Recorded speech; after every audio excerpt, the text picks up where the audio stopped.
అందరికి నమస్కారం. నేను మీ జానీ మాస్టర్. పొద్దునుంచి ఒక ఫేక్ న్యూస్ నడుస్తుంది. నన్ను డాన్సర్స్ యూనియన్ నుంచి శాశ్వతంగా తొలగించారని చెప్పి. అదంతా ఫేక్, నమ్మద్దు. నన్ను ఏ యూనియన్ నుంచి తీసేయలేదు, నా కార్డు ఎవరు తీసేయలేదు. నేను డాన్సర్స్ యూనియన్లో మెంబరు.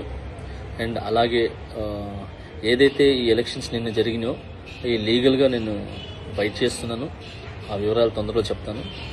అండ్ మీ అందరికీ నేను ఇంకొకసారి చాలా థ్యాంక్స్ చెప్పుకుంటున్నాను. నన్ను చాలా ఆదరించారు మీడియా మిత్రులు కానీ, పత్రికా మిత్రులు కానీ. సో కొన్ని ఛానల్స్ మాత్రమే ఇది అవతల మనసులు బాధ పెట్టేలాగా, అంటే తెలుసుకోకుండా న్యూస్ ఉన్నది లేనిది పెట్టేస్తున్నారు. నన్నే కాదు, ఎవరిని కూడా శాశ్వతంగా తీయలేరు. ఎందుకనంటే పనిని, టాలెంట్ని ఆపే హక్కు ఎవరికి లేదు.